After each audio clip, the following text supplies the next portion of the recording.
Continuando con la historia de la arquitectura, vamos con la segunda parte de vanguardias europeas del siglo XX. Les habla Nelson Corrido y debajo están mis señas.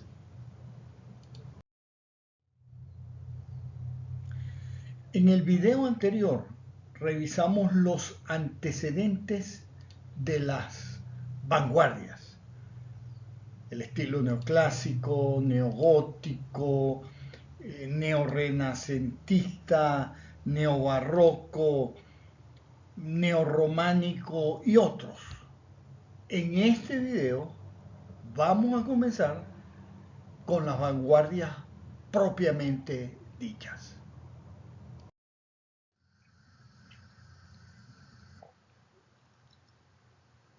A principios del siglo XX, la arquitectura comienza a rechazar las tendencias historicistas del siglo XIX que acabamos de ver y enfrenta o busca soluciones para las transformaciones que están ocurriendo en un nuevo mundo producto del desarrollo técnico e industrial de una serie de nuevas necesidades, ¿no?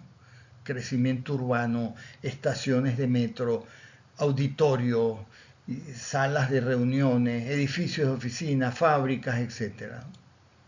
Aunque el Art Nouveau pretendía renovar el lenguaje arquitectónico y aportó algunas de las premisas iniciales del movimiento moderno, su excesivo decorativismo fue rechazado por los racionalistas.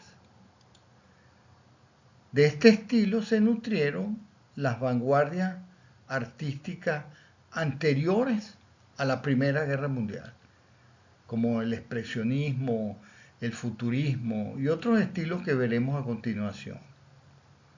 Movimientos que en ocasiones han sido calificados prerracionalistas.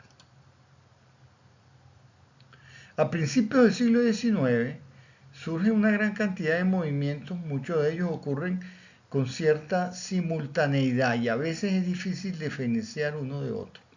Por supuesto que en el video no podemos hablar de todos al mismo tiempo, por lo que abordaré uno por uno, aunque muchos de estos movimientos ocurrían simultáneamente y algunos arquitectos se movían de uno a otro.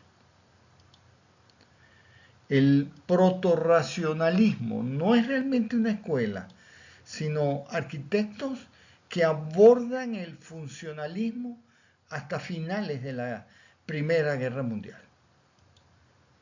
Reacciona contra el adornismo del Art Nouveau. Proclama la simplificación decorativa y la funcionalidad. Los adornos son superfluos y aumentan innecesariamente los costos. En la fotografía ven la casa Gustav Schwen de 1912 en Viena, del arquitecto austríaco Adolf Loos.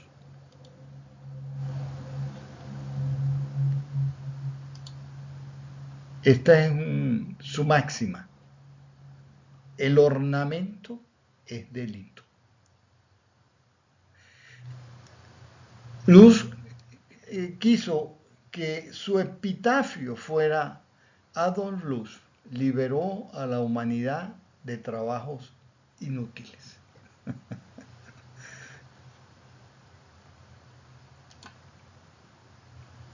Aquí ven una fotografía de Adolf. Murió en 1933.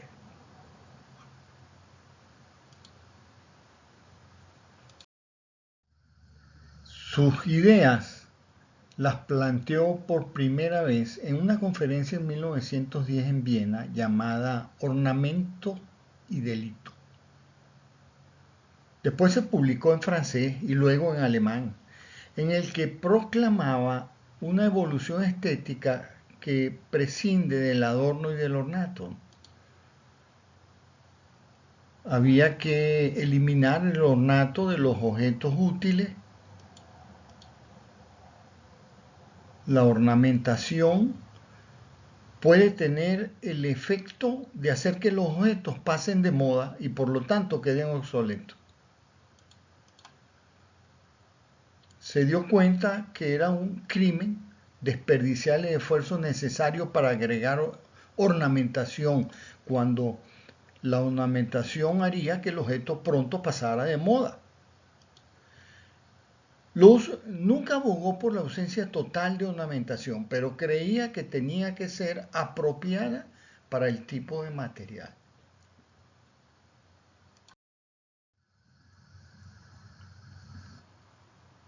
Algunas de las características del protorracionalismo son el uso de formas geométricas simples, cuadrado, el rectángulo, que a nivel constructivo pasaran a ser cubos y prismas. Se tiende al uso de materiales producidos en fábrica y estandarizados para ahorrar gastos. El abandono total de formas históricas, el empleo masivo del hormigón y lucha contra la costumbre de revestir con exuberancia ornamental, ¿no? La lucha contra el ornamento.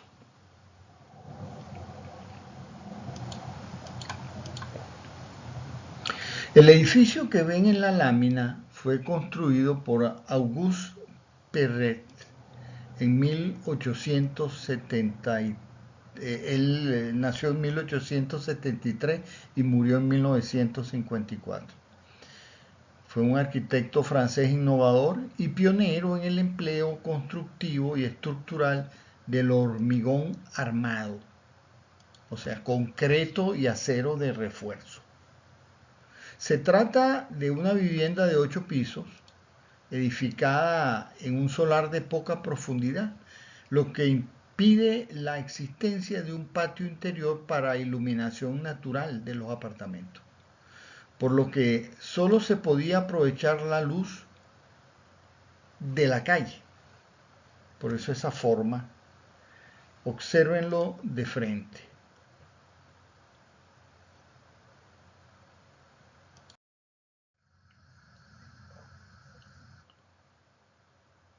En este caso, Perret revistió el hormigón con una rica ornamentación floral.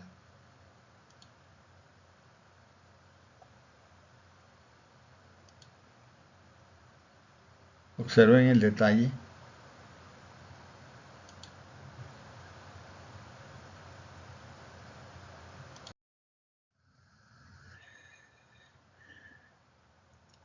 Perret proyecta una planta en U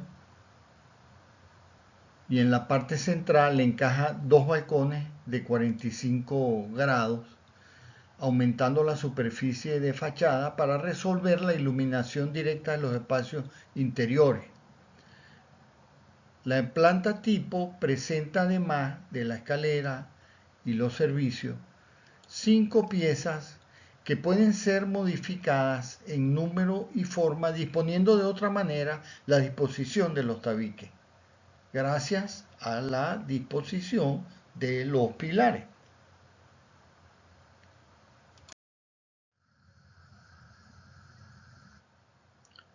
Vamos ahora con el futurismo.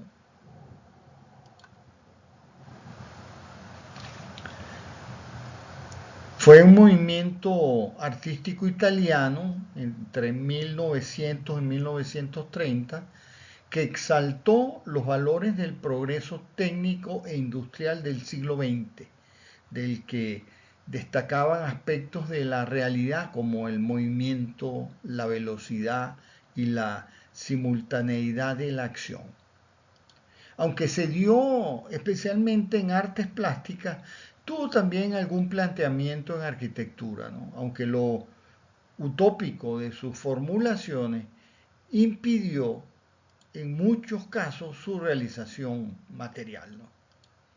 En la foto, el modelo de la ciudad futurista de Antonio Santeliá, caracterizada por altos rascacielos, calles a distintos niveles, y nuevas tipologías de edificios, ¿no? Como estaciones y centrales eléctricas. Su obra teórica influyó en la construcción de los talleres de la Fiat. La arquitectura futurista se caracterizó en sus inicios por el antihistoricismo y las largas líneas horizontales que sugerían velocidad, movimiento, urgencia, ¿no? Entre los temas predilectos de los futuristas se contaba la tecnología, incluso la violencia. El movimiento futurista fue fundado por el poeta Filippo Tommaso Marinetti, que firmó el Manifiesto del Futurismo en 1909. Algunas de las características son: es un movimiento antihistórico, antinaturalista y no antropocentrista. Busca plasmar de alguna manera la velocidad, el movimiento y la urgencia. Exaltación de la modernidad y originalidad, invitando a los artistas a liberarse del pasado. Y la temática es la del mundo moderno, las ciudades, los automóviles y el dinamismo.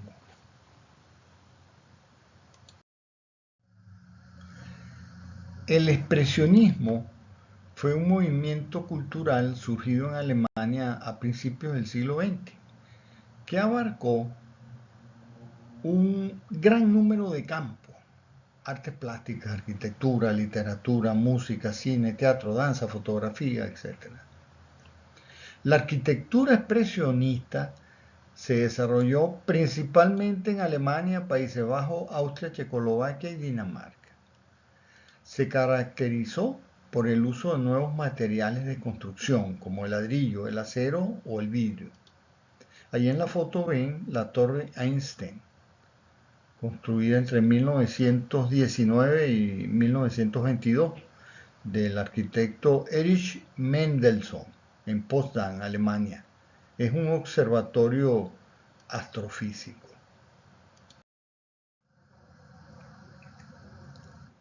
La imagen es del pabellón de cristal levantado en Colonia, Alemania, en 1914, de obra del arquitecto Bruno Taut. Ya vamos a hablar un poquito más de esto, ¿no?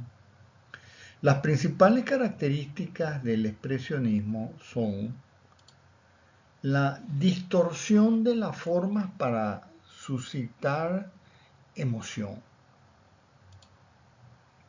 búsqueda implícita de la novedad y la originalidad, profusión de los esquemas y trabajos en papel o maquetas, con una exploración y representación del concepto más profunda que la construcción misma.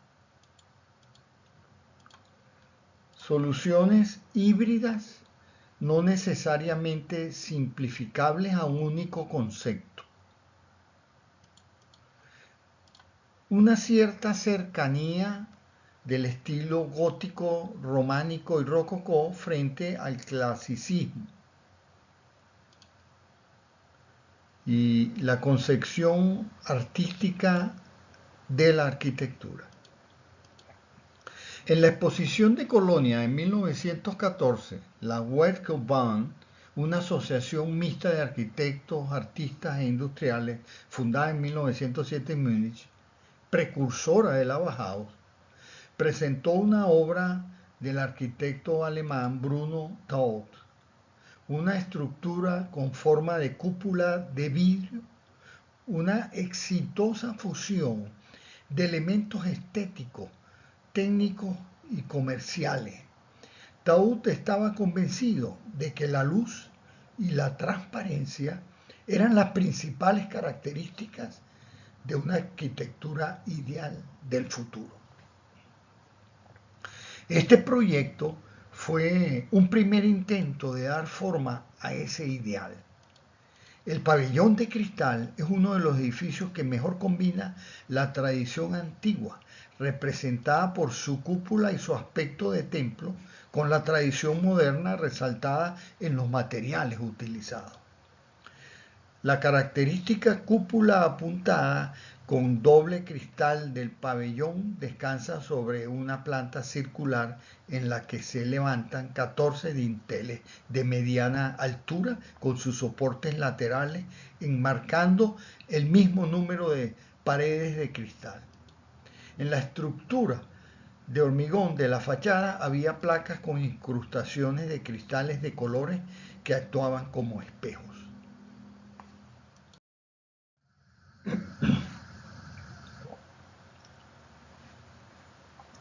Vista del interior. El edificio fue demolido una vez finalizada la exposición, debido a que no tuvo un uso práctico, sino un carácter de pabellón exhibición. Por otra parte, las únicas fotos que se conservan del pabellón fueron tomadas durante la exhibición, las cuales no reflejan el colorido de la obra, ya que las fotografías son en blanco y negro, pero que podría lucir algo así.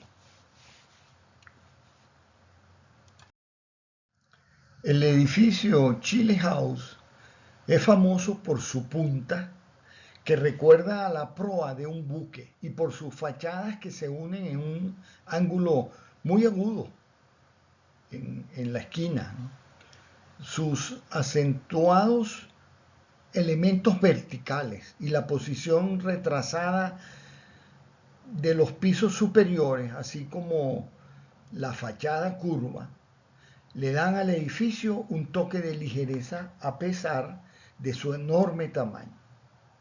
En el año 2015 fue declarado Patrimonio de la Humanidad por la UNESCO.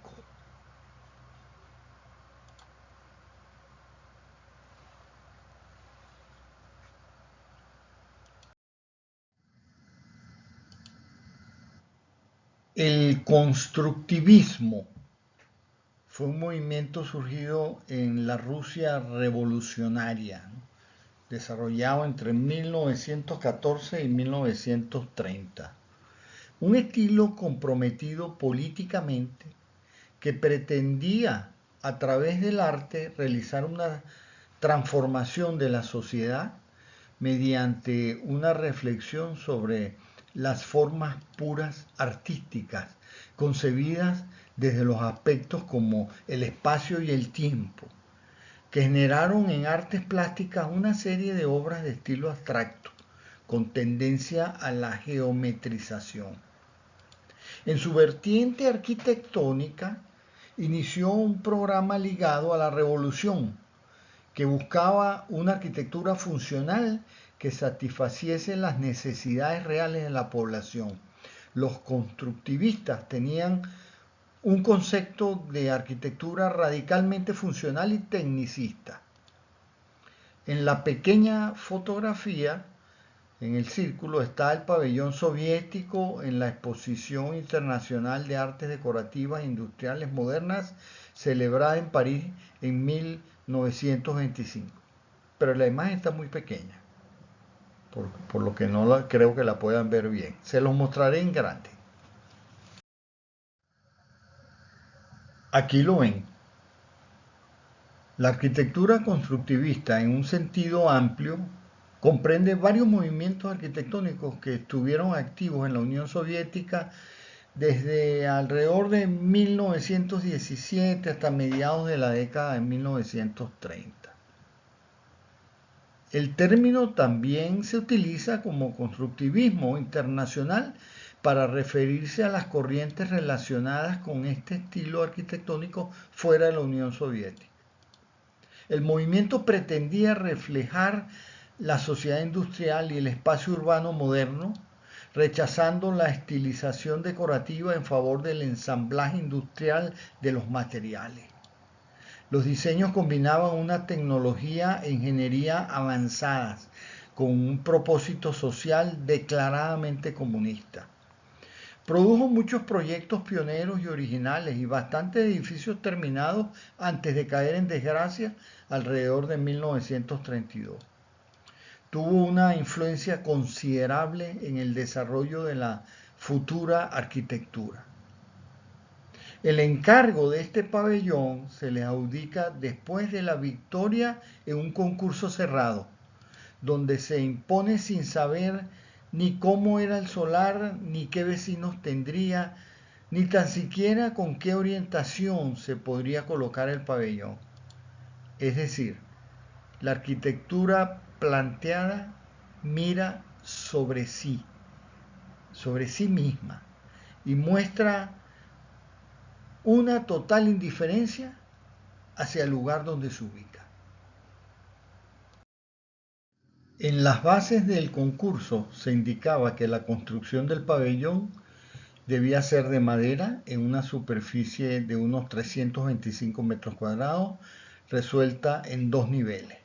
El nivel inferior debía estar dedicado a la variedad étnico-cultural de las naciones que conformaban la Unión Soviética, y el nivel superior a mostrar el interior de cuatro espacios significativos: un club obrero, una casa obrera, una sala de lecturas y un hogar infantil, como una manifestación de la nueva sociedad. La imagen ligera y transparente del exterior del pabellón quería corroborar el momento de vanguardia y modernidad por el que atravesaba el país. Nada más terminar la exposición, se desmontó para convertirse en un club para un sindicato en París, hasta que en 1930 nos abandonaría para siempre. Otro ejemplo constructivista es el Monumento a la Tercera Internacional, o la Torre Tatlin. Fue un proyecto arquitectónico del escultor ruso Vladimir Tatlin, presentado a comienzos de los años 20 para ser construida en Petrogrado como monumento y sede de la Tercera Internacional. Anunciaba el glorioso futuro del comunismo, pero nunca llegó a construirse, pues la guerra civil disparó la carestía de los materiales. Era una torre de unos 400 metros de alto, superando en altura a la Torre Eiffel de París. Consistiría en una estructura espiral de hierro y acero volcada hacia un lado en el ángulo del eje terrestre, conteniendo en su interior cuatro estructuras de vidrio con diferentes formas: un cubo, una pirámide, un cilindro y media esfera. Todos estos elementos rotarían a distintas velocidades. Se han construido varias maquetas de la torre, ¿no? Ahí ven a la derecha la maqueta del monumento en Moscú. Y a la izquierda, eh, la que se encuentra en la Real Academia de Artes en Londres. Esta fue montada en el 2012. El neoplasticismo, también conocido como Die Stijl, es un movimiento artístico iniciado en Holanda en 1917. Un estilo marcado por composiciones de carácter geométrico y soluciones objetivas e innovadoras. Destacan por superficies lisas y descomposición en planos, líneas verticales y horizontales, con una utilización del color como elemento enfatizador de la estructura, generalmente colores primarios y planos. Ahí ven en la fotografía de la circunferencia la casa Schroeder, el interior. Está en Utrecht, Holanda. Este diseño es de 1924, del arquitecto Jerry Rietveld. La obra más paradigmática de este estilo fue la casa Rietveld-Schroeder en Utrecht, de los arquitectos Jerry Rietveld y Truls Schroeder, cuyas soluciones estructurales apuntaban en buena medida las características principales del estilo internacional: composición asimétrica, formas geométricas sin relieve, tejados planos y con voladizos en las esquinas, ausencia de ornamentación, ventanas longitudinales. Esta casa constituye, tanto por dentro como por fuera, una ruptura radical con toda la arquitectura anterior. Las fachadas son un collage de planos y líneas, cuyos componentes están separados a propósito y parecen deslizarse pasando unos de otros. Es uno de los mejores ejemplos conocidos del neoplasticismo. Fue restaurada y actualmente es un museo. En el año 2000 fue incluida por la UNESCO en la lista de Patrimonio de la Humanidad.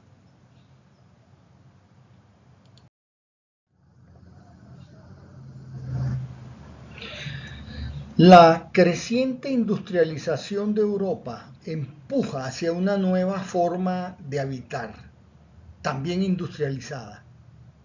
La vivienda, al igual que otros productos, también se produce en serie.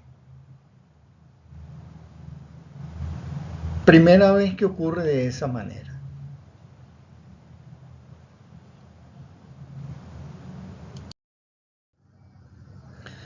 La denominada arquitectura moderna o movimiento moderno será, por lo tanto, caracterizado por un fuerte discurso social y estético de renovación del ambiente de vida del hombre contemporáneo. Este ideario está formalizado con la fundación y evolución de la escuela alemana Bauhaus. De ella salen los principales nombres de esta arquitectura. La búsqueda de una nueva sociedad, naturalmente moderna, era entendida como universal. De esta manera, la arquitectura influida por la Bauhaus se caracterizó como algo considerado internacional. De ahí la corriente de pensamiento asociada a ella es llamada estilo internacional, título que viene de una exposición promovida en el MoMA de Nueva York.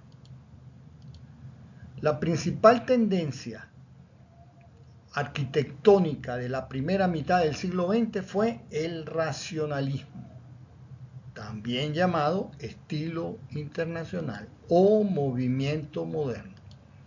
Un estilo arquitectónico que se desarrolló en todo el mundo entre 1925 y 1965 aproximadamente. Fue un movimiento de amplio alcance internacional que se desarrolló por toda Europa, Estados Unidos y numerosos países del resto del mundo. Entre sus figuras sobresalientes están Walter Gropius, Ludwig Mies van der Rohe, Le Corbusier, Gio Ponti, Adolf Loos, Ken Sotain, Lucio Lacosta y Oscar Niemeyer. Esta corriente buscaba una arquitectura fundamentada en la razón, de líneas sencillas y funcionales, basadas en formas geométricas simples y materiales de orden industrial como acero, hormigón, vidrio, al tiempo que renunciaban a la ornamentación excesiva y otorgaba una gran importancia al diseño, que era igualmente sencillo y funcional. La arquitectura racionalista tuvo una estrecha relación con los adelantos tecnológicos y la producción industrial. Entonces, entre sus características está el funcionalismo, la máquina de habitar de Le Corbusier, la mínima ornamentación y delito,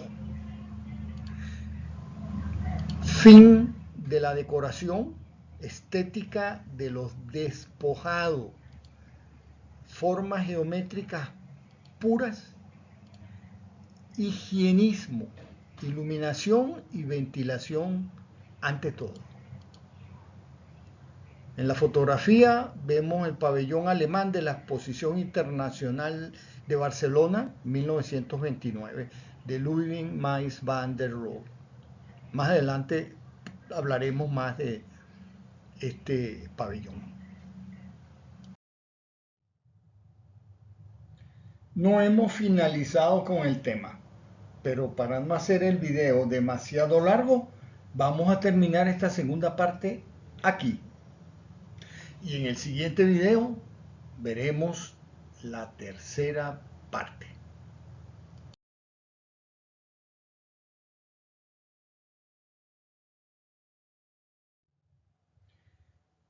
Y esto se terminó. No olviden suscribirse.